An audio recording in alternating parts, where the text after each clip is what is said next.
If I can have your attention here in the Media Center, we'll continue on with today's Monster Energy NASCAR Cup Series media availability.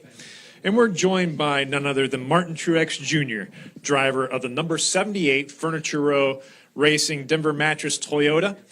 And Martin is no stranger to this area, hometown track here at Dover, two-time winner here at this racetrack, two-time winner this season, and you're also the Monster Energy NASCAR Cup Series points leader. Has to feel pretty good getting back here to Dover. Yeah, that all sounds good coming here. So excited about the weekend. Obviously, it's definitely a special racetrack for me. Love coming up here, and hopefully we'll have a successful weekend. It's got a good season going. I think leading the points after last week is really cool. I think my trip to the Media Center in Charlotte, I left there not knowing that, so.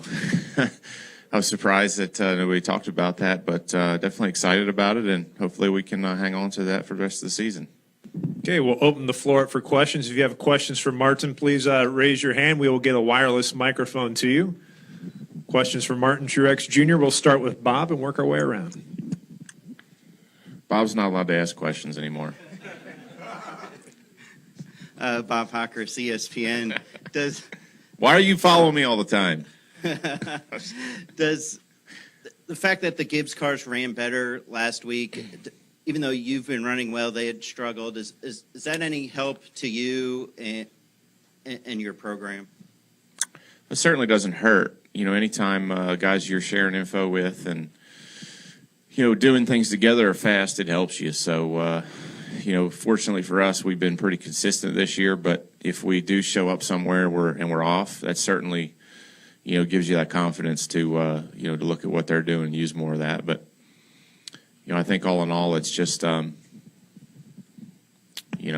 kind of just started doing a little bit more of what we're doing, I guess. I don't know. Go next to Tom. Hey, Martin, Tom Jensen, FoxSports.com. Given that this is the closest thing you've got to a home track, how big is winning here for you?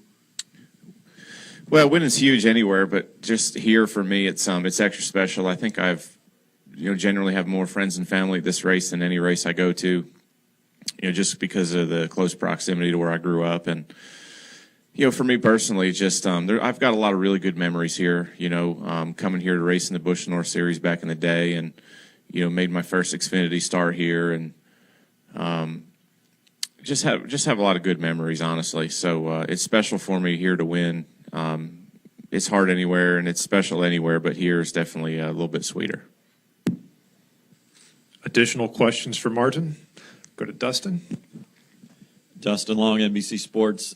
Martin, there's only like three guys within 10 playoff points of you at this point as we near kind of the halfway point of the regular season. How have you seen the stage racing, the playoff points kind of play out, and what's kind of surprised you with kind of what you've seen so far and just, if nothing else, just the points and how it's laid out? Yeah, I think, we've generally done a good job of being able to collect some of those points, but we've been consistent. We've been running up front and, we've led the most laps, and that's a big part of getting those stage wins and those bonus points is just being up front consistently. I mean, that's really what that shows you. So I don't think anything really surprises me about the stages. I do think that we've seen, guys that haven't been able to run up front, if the cautions fall right, they really are willing to take a big gamble to try to get some of those stage points. We've seen that, consistently week in and week out. Last weekend we lost an opportunity to possibly, get another stage win just by losing, I think, 3 spots on pit road with, 5 or 6 laps to go in one of those stages. So it's, everybody's pushing hard to get them. They're going to be really important. We were actually talking about them today in the hauler, how important they're going to be come playoff time. And the guys that don't have them are going to be scratching their heads saying, well, why didn't we get more of these playoff points throughout the season? So it's going to be big, and, we're just happy we've been able to collect a bunch of them so far. What was the discussion like, or what were you guys talking about when you brought it up today? We were just talking about how big we think it's going to be, We seen last year, especially for us, how we went out of Talladega and we had a couple bad races and then one really bad race and nothing to fall back on. So this is definitely going to be a little bit different this time around for us. Additional questions? We'll go up here to the front. Let's get a wireless microphone up here to this gentleman. Hey, Martin, Matt Pensick, WBOC TV. You had a pretty good day here in the fall. Is it basically the same game plan, same strategy, or any changes because of the time of the year, spring versus the fall versus the win you had a couple months ago? Yeah, I mean, I think it's the same strategy, really. Just try to, hopefully we'll qualify well today. We had a really good practice this morning, and just hope to qualify well and get a good pit stall. That's really important here to have a good race. So we'll try to do that today, and then just really work on our car hard tomorrow in practice, just like we do every time. I think the biggest change here now is just the rules. The cars are so much different than they were a year ago. Trying to figure all that out, how that applies to this racetrack now, and so far the cars felt good. So I think we're off to a good start, but you never know what tomorrow could bring. Additional questions? Go back to Dustin. I also want to ask just about Erik Jones, and obviously there's a lot of speed there. What does it take for that team, or what does that team have to do to kind of get over that hump to get that first win, and how much of a climb is that, and how much pressure is it now that a couple other guys here recently have gotten their first win of the season?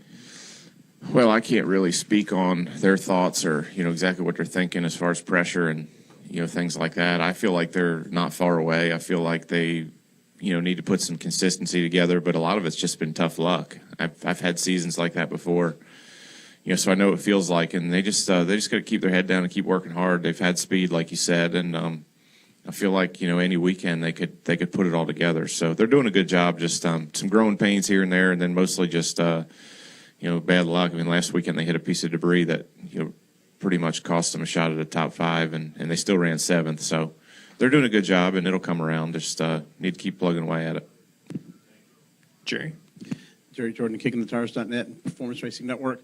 You got to get out of here first, but can you talk about going into Pocono and also Michigan coming up? Looking forward to it. I mean, I think Pocono, for whatever reason, the last couple of years has been a super track for us. And last year we had some tough luck there with some blown tires and things, but I think we qualified up front and was leading both of those races. So our cars have been really fast there. We won in 2015, and looking forward to going back there. So got some good fishing holes up there as well. Got to hit, and you got to have those important things lined up like that. But Michigan's a fun place as well. Get to spend some time up there vacationing each year before the race. So next couple of weeks are always a lot of fun, and hopefully we'll have success in the racetrack go along with the fun off. Okay, Martin, no further guys. questions, so Thank you. have a great weekend.